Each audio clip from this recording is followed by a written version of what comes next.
Hi there and welcome back to Quayton Steamworks. Here we are in the beautiful Rooney Road, sitting on Cornwall.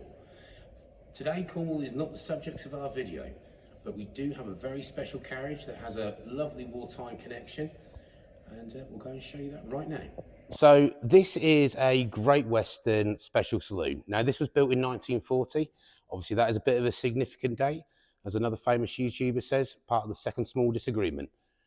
Now, it was probably built to a standard design that Great Western had. They did have coaches like this that would be hired out for holiday seasons and things like that.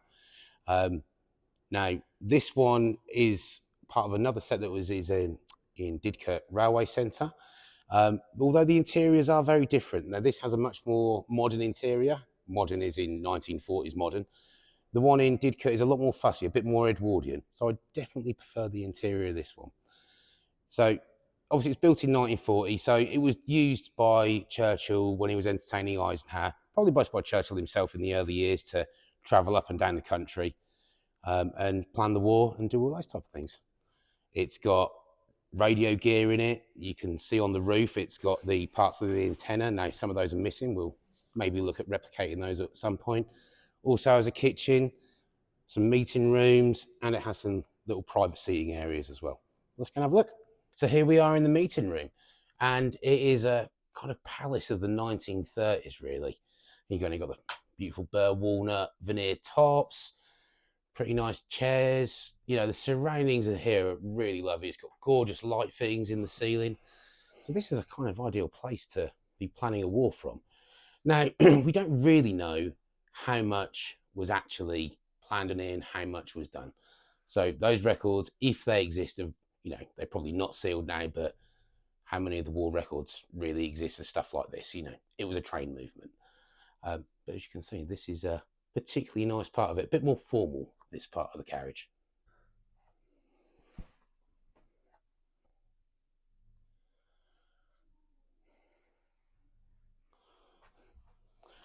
And here we are in the more informal part of it. Now, I can imagine the cigars, you have to think, this is 1940s, Churchill, cigar smoke literally filling this area, port and brandies being handed out. This would have been quite nice. Now, you've obviously got like bits of the radio here. These are all secured to the wall. So, you would have been able to keep in touch with what was going on. You've got all the light fittings here, but you've also got an attendance button here as well. So you could just give a ring and your port and brandy would be brought right to you.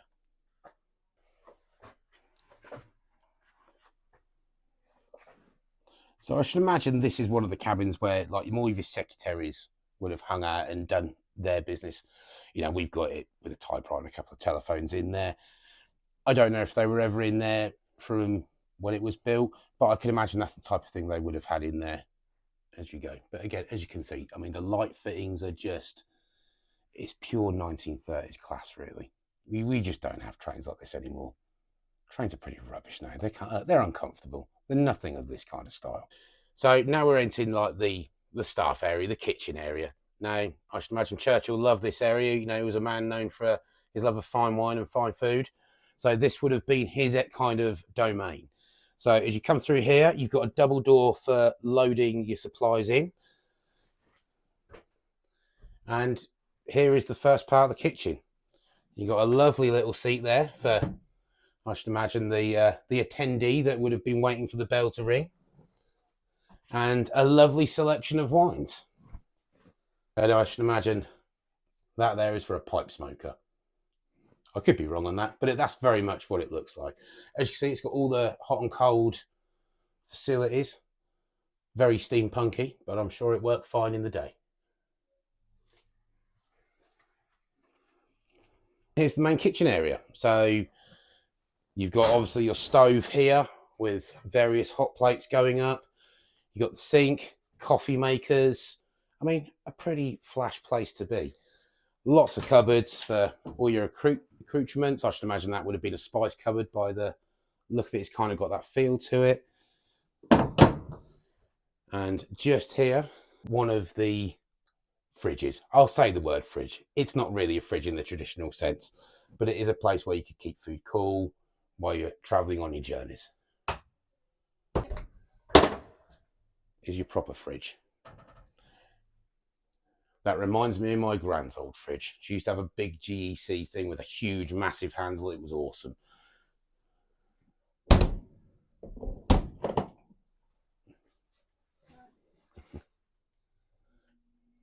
can see it's all lined down in like stainless steel. Now, I should imagine that was done as a fire preventative measure. Fire on the trains is one of the least popular things you want to have. So at least this gave you some chance of actually putting it out before you wiped out the leaders of the free world. And now, one of the things that was done to this to make it more suitable for the Prime Minister, really, is that the bogies are upgraded. So these are high-speed bogies. So they've got better suspension, you know, just better components in general, just so they ran better over the high-speed networks. Now, you will have to excuse all the horrific things that are here, but Halloween is coming up. So if you spot anything slightly disturbing, well, it'll be even more disturbing on Halloween. Come to Fright Night. Well, thank you very much for watching. We really hope you've enjoyed this episode. Please like and subscribe, and we'll see you all next time.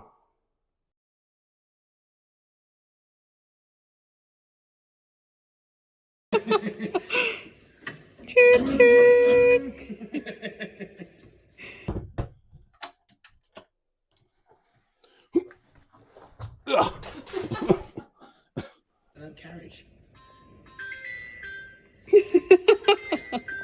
It's a really road, but be quiet because I'm filming. Love you, John. Can't get the start on.